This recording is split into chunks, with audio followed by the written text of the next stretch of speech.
Okay, down here at the property, we're going to be dropping this bucket. We're going to try to hook up to that grapple by way of an adapter for John Deere 500 carrier to skid steer, which I have in the grass over there. So I'm going to get the tractor out, figure out how to drop this bucket off. Never done it before. Seems easy enough.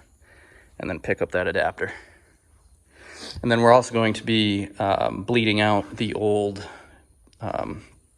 hydraulic ram on the grapple.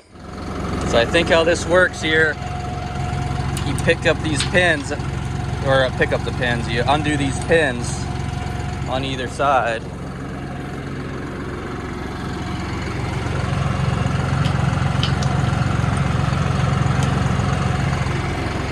And now I should be able to go down and curl away and then back up, and the bucket should just be sitting there pretty much how it is, except on the ground. I have it, you know, an inch or two above the ground right now. Let's see.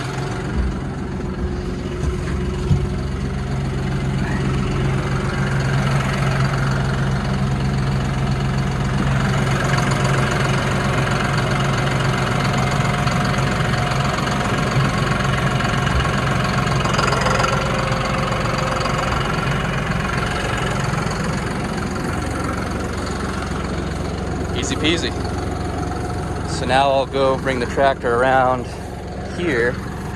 We'll try to do it without getting out, but if I take those front pins, the top pins here, or not pins, whatever these mounting, the top of the mount, curl all the way away from me, I should be able to grab them, then curl back and up, and then this will just plop right down into those same holes. I'm hoping. Let's see how it goes. See if I can put this camera somewhere, maybe right here.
Yeah, okay, that seemed to work. And then we'll put the lock pins back in.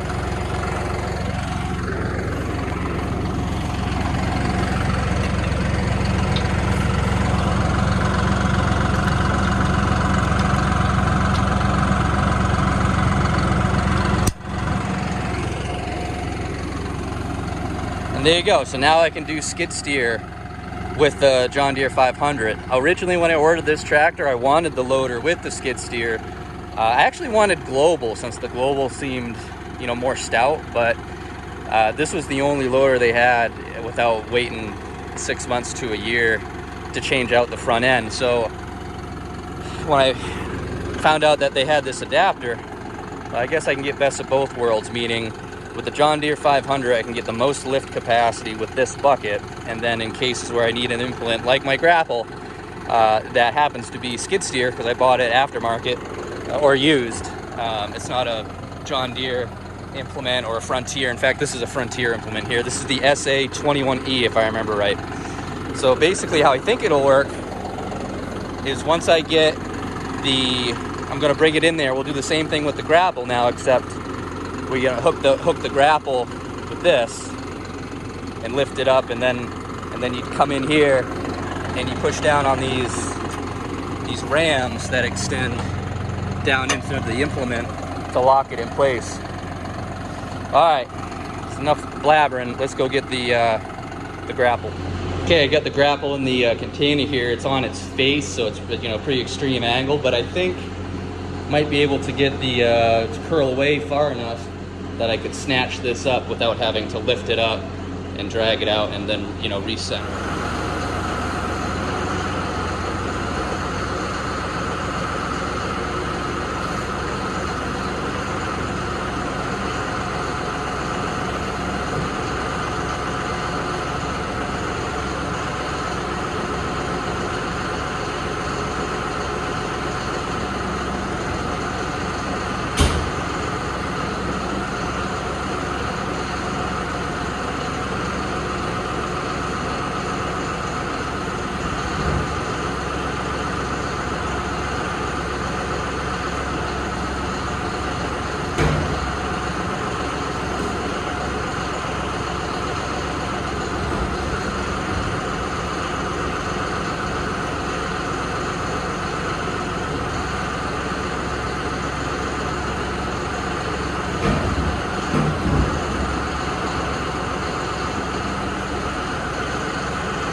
This is plan B. Strapped up at worst, I'll just drag it out until we get to the fresh air, or be able to lift it enough to carry it all the way out. We'll see. All right, got it hanging. So now I'm gonna push it over so I can try to engage the, see what I'm talking about. So I'm just gonna drop it a little bit, roll forward so that it goes face down again so I can get up underneath with my connectors.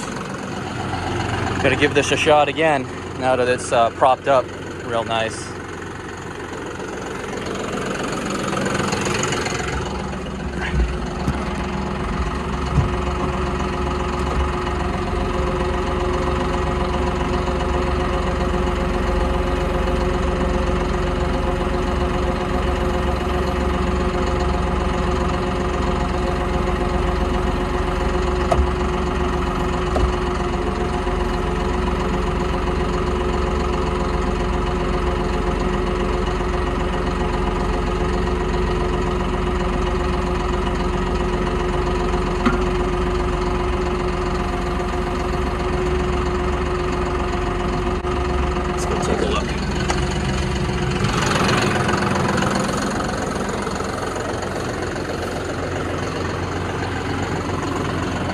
A little bit too far over this way, you see? So I bet if I lift up, I might be able to just tug it a little bit. Okay, so this is the closest yet, I think. Just gonna come forward a little bit more, and then I guess curl down. Okay, I'm not totally in yet, but I'm partially in on this side of the adapter. This side, I can't even get it in yet, so it's a little cockeyed. I think that I got that partially in. If I try to curl away now, if that holds it, if I lift and curl, I think it'll slide in on this side, and that will fully seat, and then I'll be able to seat this one. Let's try it. Okay, I'm in, baby.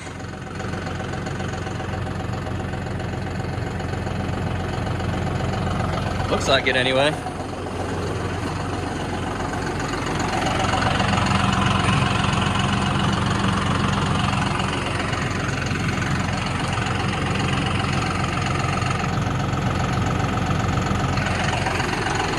All right, cool. So there it is. So now we're gonna get working on trying to bleed this. I gotta come up with a game plan. All right, here's my plan. I got a couple gallons of cheap Universal Super Tech hydraulic fluid. I got the good stuff for the actual tractor. John Deere branded stuff. It's probably the same, but I didn't want to use that to flush this out. I wanted to use this to flush it out. So one of these is milkier than the other, or one is only milk. So obviously there was water intrusion into either the equipment that this was on or into the ram itself. Right now it's fully extended, obviously. So if the piston's down here, what I'm thinking is if I pull up just with my strength, pull up and push this ram up, I'm not sure which one of these lines it is. That white one, I guess, maybe. They both have white. Anyway, if there's milk in this void of the ram, of the cylinder, that ram, that piston should push it out. That'll help me identify what hose is what. And then once I figure that out, I'm gonna stick one side in the new fluid. Probably if I bring it all the way down here again, stick one side in the new fluid, pull up again, send that piston up here, and as it moves up, it's going to suck in all that new fluid into here, and then I'll move whatever line corresponds to this bottom hose here, bottom outlet here, port, whatever, into the junk canister, that one, the clear one, so I can monitor it, and then let it go down and clean that side out. And then in the meantime, when I let it go down, I'm going to make the switch again to the other line, to the new fluid, so that I'm always getting new fluid on either stroke to really clean it out. That's my plan. So let's see if I just lift up on this.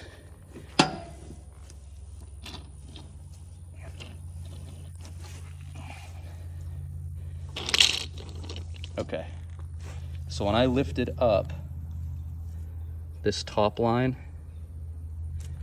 corresponded to that, and when it came down, this outlet line was this one. So top, bottom.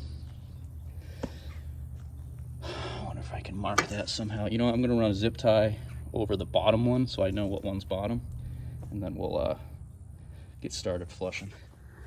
All right, let's see how bad I can mess this up.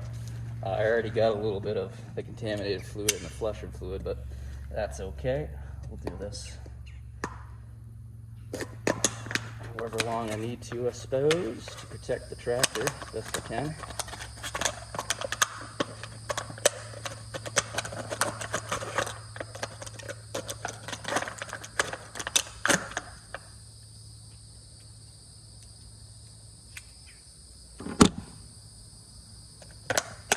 All right, so I ran the ram from the top down in here, like I said. So now if I pull up, it should be in this container that the fluid's running out to. I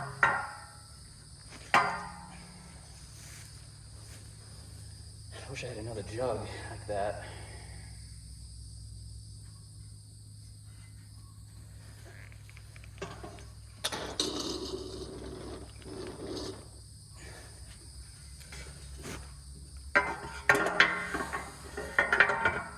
Using a shovel to help leverage this.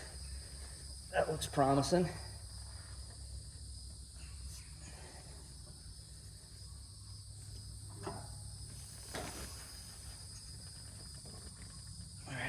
me up again. So if I drop my shovel, take this out, dive it in here, and let it fall again.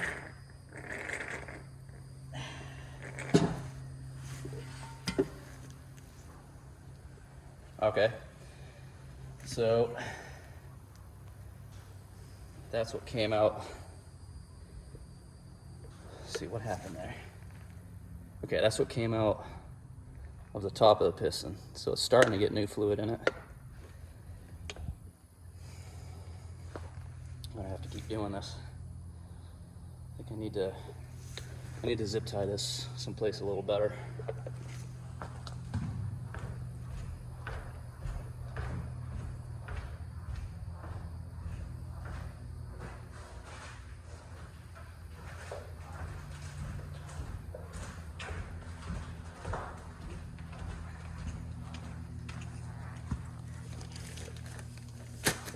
Let's take a look. What can we do?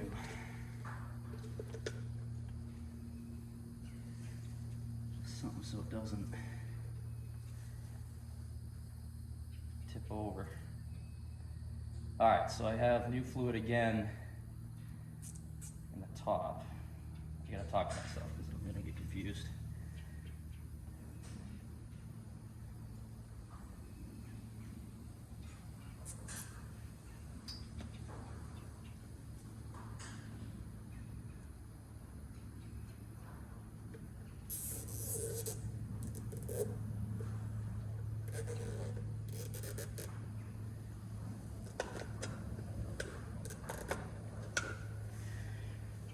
All right, so I got another cylinder full.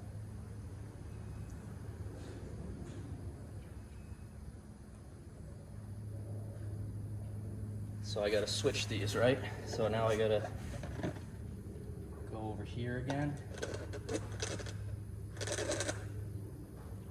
And then for the first time on the bottom one here, I'm gonna start sucking in fresh fluid.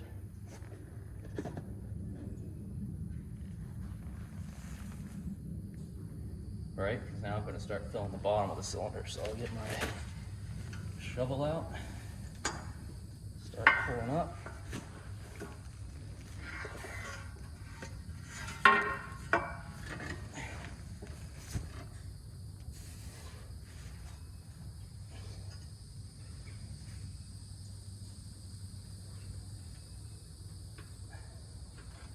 Okay, I'm maxed out. Take my shovel out, get back down on the ground here, and then I'll have to do a swappy swap. All right, so now that's that.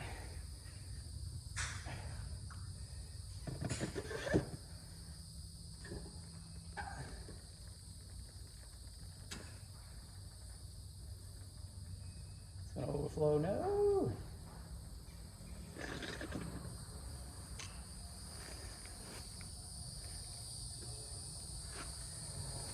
So there you go.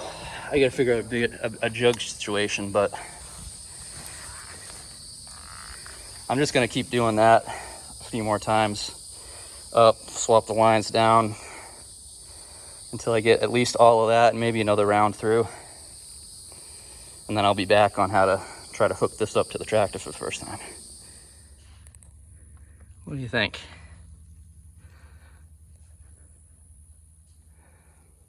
I think most of the white that I'm seeing in there is just suspended air particles. So I've run at least, what is that, a 2-gallon tank or a 2-gallon jug? At least a gallon through it. I think we're pretty good. So the next step here now is to get the connectors that will go into my third function valve up front mounted. This is that fluid after sitting for a while. So yeah, I think we got it pretty clean. Here are the fittings. I think I have them laid out right. AH75167 for this one. Again, I think it's that one. and AR94522 for this one. But obviously John Deere doesn't make these. These are pretty standard pieces. In fact, I think I saw on this one there's a Foster stamp. Don't know what any of those numbers mean. And then a Pioneer on this one. Okay, so those two puppies threaded on. I'm gonna go ahead and cinch them down, but I'm gonna move the whole tractor over by my car because I'm gonna use my compressor to blow out these to make sure everything's nice and clean going in. Then we gotta figure out, first of all, does that even work? I've never used it before. And then what if I need to flip-flop them. So if you haven't seen my little contraption here, I've used it before. I don't have any power down here. And before I get distracted, it's a 1,000-watt inverter that I wired up with some high gauge, low gauge, big wire directly to the battery with a 200 amp circuit breaker. It's 12 volts, obviously feeding into the inverter from the low voltage car battery. This being a Chevy Volt, I have a high voltage battery that drives the car, and also being a Volt, if the battery ever goes dead and I can't charge it for whatever reason, like road trips or something, it has a 4-cylinder gas motor that then turns on in order to provide power to the electric motors and charge the battery and keep you going on gas. So I'm taking advantage of that with the car powered on. The high voltage battery charges the 12 voltage battery by way of a DC to DC converter. And like I said, if that high voltage battery ever drains, the gas engine turns on in order to top up the high voltage battery, which is always in turn topping up the 12 volt battery. So the 12 volt battery is charged by either the high voltage battery or gas, or a combination of both. And that allows me to use a small inverter here in an emergency case, or in the case of no power down here at the land, to run small loads. So I'll go ahead and turn that on, turn this on, and I got power. So I'm gonna let this build up. I don't have a little gun, so I'm gonna use my radiator genie, and we're just gonna come right on over here once that gets a little pressure. That one looks pretty clean. I wanna blow some of this out because it looks like there's some crap that might have gotten in there. So I'm just gonna, you know what, I'm not even gonna bother on this one. That one's clean. I'm gonna blow out this one. In the meantime, while I'm waiting for that to build pressure, I'm gonna tighten these down, and then I'll be back plugging them in. Okay, easy enough. Connect it up. So I'm gonna start the tractor, I'm gonna back up a little bit, and then we'll see if that third function actually works and opens and closes this. Okay, let's see what happens. Cross your fingers.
There you go. It works. Very nice. And how it works is this diverter valve button in here.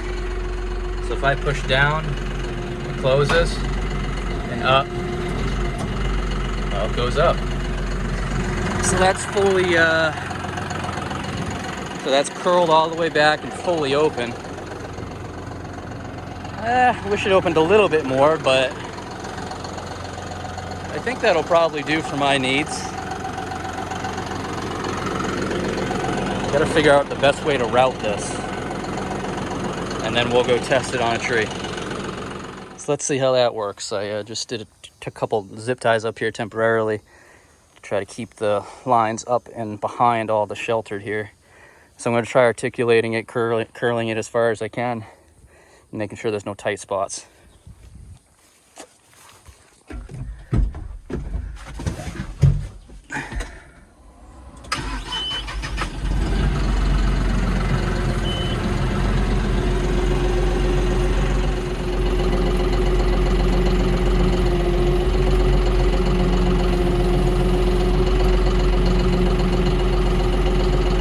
That's fully curled. I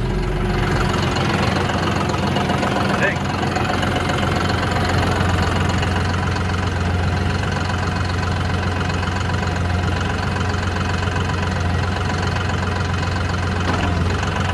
That's fully curled. Okay, that's fully curled. These pins look like they're holding.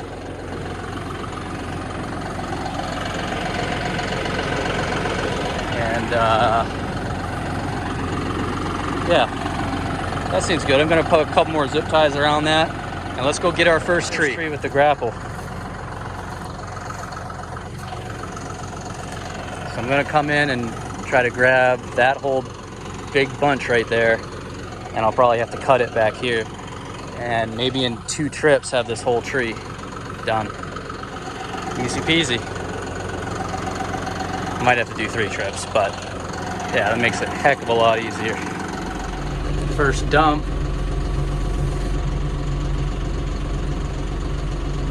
So if I just open it, it should just all fall right out. Yeah, pretty much.